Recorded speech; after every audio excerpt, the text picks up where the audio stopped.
Welcome friends to Farm Fresh Designs 59. If you're new to my channel, welcome. And if you're returning, welcome back. My name is Myra. Today I am deeply honored to be a part of this collaboration with some amazing women. Jody at Southern Seasons, Becky with Kinda Shabby, Crafting with Indiana Jones, and Dawn with Shabby Meets Bling, and I'll make sure to link that playlist in the description box below.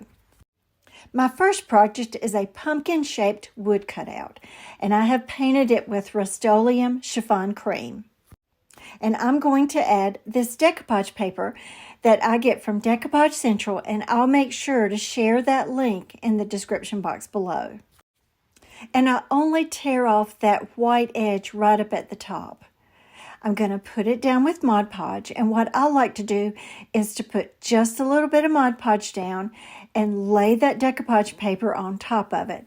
And then on this one, I'm going to work my way up. So I just do a little bit at a time with Mod Podge, lay that down and smooth over a little bit, and then I just work my way all the way up to the top. And then I use a little piece of cellophane wrap just to make sure that I don't have any bubbles in it at all. And I use my finger sander and I go around the edges to tear off that extra part. But I have a little bit of space up at the top, so I'm going to just tear those little edges that I already had sanded off, and I'm just going to kind of piece it up at the top. And you really aren't going to be able to tell at the end because I'm going to put a bow up at the top. Now, this is a bow that I already had made over to the side. But I want to make that stem of the pumpkin special. So I use a stamp from the IOD stamp set called Ephemeral Type. And I will also share a link to that in the description box below. And I glue that little bow that I've already had made up on with hot glue. And I like to put a little button on top of the knot. And then I go around the outside edges of that pumpkin with that same black ink that I use to stamp the stem. So what do you think? I love this paper and I love muted colors at fall. So my next project is just one of those old cheap pumpkins that you might be able to find at the Dollar Tree, but it's in the more expensive section. And I've already painted it with Rust-Oleum chiffon cream. And if you'll notice, that little stem that I put in is a double-sided mold from IOD, and it's called Baubles. And it's actually a Christmas retired mold. And I will try to link a video where I have made the double-sided mold before. But this is one that I already had made up. Now, I'm going to be using just some little swirly pieces from the IOD mold called Olive Crest. And there's two on the end, so I just keep making more, and I just will lay them down on the pumpkin, and then I will go back and glue them with Titebond Thick and Quick. And if you've not used clay before, you put cornstarch in the mold, and then you put your air dry clay in, and then I like to smooth it out with like an old gift card, and then you just turn it over, and then the gravity kind of takes its course and it just will pull out, and then you're ready to put it on your project. And I like using clay a lot, especially if it's going on rounded surfaces. And I like to put my glue onto my molds with a little silicone stick because I'm one of those people that I cannot stand glue on my fingers. And I'm still going to get some on there, but it keeps me from having it all over. And I go all the way to the edges of that mold. And then as I lay it down on that pumpkin, I gently press on those outside edges of the mold to make sure they've made contact. But I try to be really careful so I don't mess up any of the detail on those molds. Now, once it has been set up for about 10 to 15 minutes, then I like to go back with the Rust-Oleum chiffon cream, and I go ahead and use a really soft bristle brush to go ahead and paint those molds because it really does help reduce cracking. And I just tap that paint onto the mold because once again, I don't want to destroy any of the detail. Now that double-sided mold that is now my little pumpkin stem, that was just something I had made up for last Christmas and I didn't end up using it. So I will go and I will paint both sides of that mold that's actually made out of resin. And once that paint has dried really well, and I usually wait till the next day to put any antiquing gel on it. And on this one, I'm using Dixie Belle Voodoo Gel Stain in the color Natural. And I put just a little bit on. And then after I do a couple pieces, then I take a baby wipe and I wipe it back. And what it does is it just sinks that like Voodoo Gel Stain into the details, and it really draws those details out. But you do not want to use that antique gel stain on a whole bunch of pieces because if it sits on there too long, then it's going to be hard to wipe it back. And I also will be doing that on that mold that is the stem. And in my video that I posted this past Monday, I actually used Waverly Antique Gel Stain that's a little bit darker because, well, sometimes I do want a darker stain. But on this one, I wanted the stain to be more muted. Now, this time I need to make a bow and I used my little bow dabra.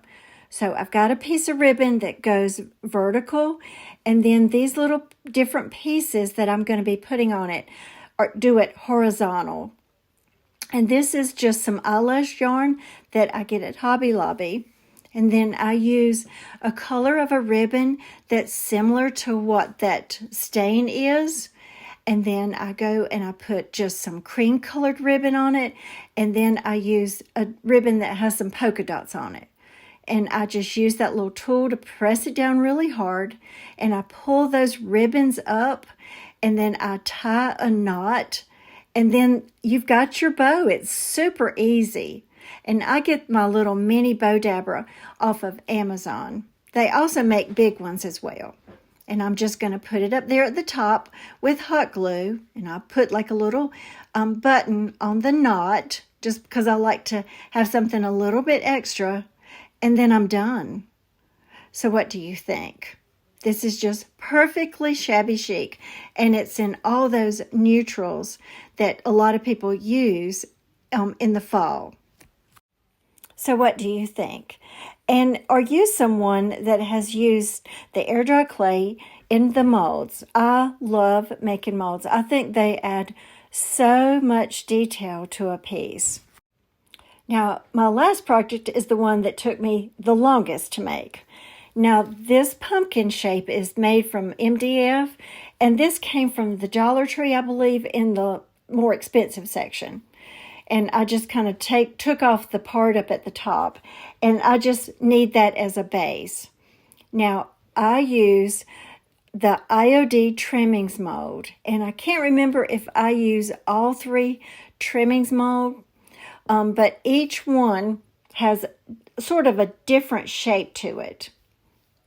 And then what I really like about these trimming molds is, especially on some of them, what they do is one side is kind of curved off and the other one is curved differently so that you can make a longer piece from one mold and it just makes it all blend together, if that makes sense.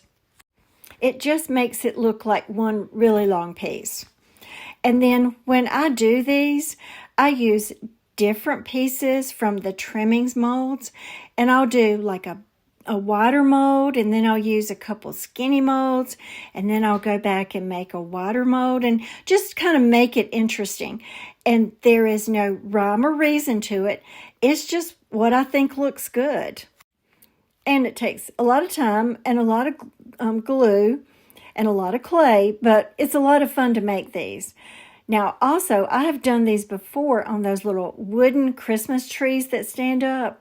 I just think they're so pretty. And once again, I used the Tight Bond Thick and Quick to set it up with. Now, if you'll notice, some of those molds kind of hang over to the side. So what I then do is I pull out that little gift card that I've used to when I'm trying to make the back of my mold smooth. And I just use that to kind of tear off those little extra pieces that are hanging off. But I wait until I'm all the way done so that I can make sure that, I don't accidentally cut off part of it and then end up needing it there later on. And then I will go back and paint it once I get all of my molds on. And I didn't even bother to paint the back side of this mold or what's up underneath all of these molds because you're not going to see it anyway. And I'm also going to be covering up that stem with the mold. So once again, I didn't paint that either. And this pumpkin actually is kind of a weird shape. The bottom of it is more flat than I'm accustomed to, but it's really heavy and it sits up on its own. So now that I've got them all glued on, I'm just going to paint the entire pumpkin and all of the molds with Dixie Belle Mason-Dixon Gray. And it is a really pretty gray, but it has sort of lavender undertones. And then once again, I just dab it on really easy so that it won't mess with the integrity of the molds and it will keep all of that detail. And then once I get all of that done, I do paint the outside edges of that pumpkin. So if you've not used resin before, here you go. I'm actually using some old Amazing Casting resin, and it's the one that sets up really quickly. You use equal parts of A and B, and then you just stir it and pour it into the mold. You do not need to put anything in the mold ahead of time, and you pour it in, and it sets up in 10 minutes. It's super quick. So if you've not used resin before, you can get it at Hobby Lobby, and you need to make sure that it's the quick setting one. So this comes from the IOD Frames mold, and I'm going to put this little frame off to the side. And there's actually going to be a part that I forgot to film, but inside of that Frames mold, I've got some decoupage paper that's just some little purple flowers that I'm going to decoupage to the center of that. And by this point, all of those molds have set up. So I'm also made a little resin piece, and that one is made from the IOD Classic Elements, and I paint that with Rust-Oleum chiffon cream. And then once it is all finished up, then I go back with Dixie Belle Gold Gilding Wax, and I go over all of the details to those molds, and I'm going to go over the details on the frame and then on the stem up at the top. And let me tell you why I used resin up at the top, because it's hanging off of that stem. And if I had used clay, then it would have broken off because it's not going to be completely set on that pumpkin. And then this is just a little ribbon or a little bow that I made and glued that on with hot glue. And I love the way it turned out. So what do you think? And if you don't have all of those trimmings molds, but you find one of these thicker pumpkins, it's a lot of fun to just put clay molds on things because it just adds so much to it. And you can use any sort of molds that you have. So friends, we are already at the end of the video. I hope that you have enjoyed the video today, and I hope that I've inspired you as you begin to make your fall crafts. So in the comments below, let me know which one is your favorite. And once again, I want to give a big shout out to Jody at Southern Seasons, Becky at Kinda Shabby, Annie with Crafting with Indiana Jones, and also Dawn with Shabby Meets Bling. I can't wait to see all of the things that they create for their video that they're going to be posting tonight. So you make sure that you go to the playlist in the description box below and watch all of their amazing creations. But I was so honored when they reached out to me to ask me to be part of this. And a shout out to Dawn, who did all of the graphics. So if you enjoyed the video today, make sure to hit the like button and subscribe to my channel if you're already not part of it and become part of my family. Have a wonderful weekend.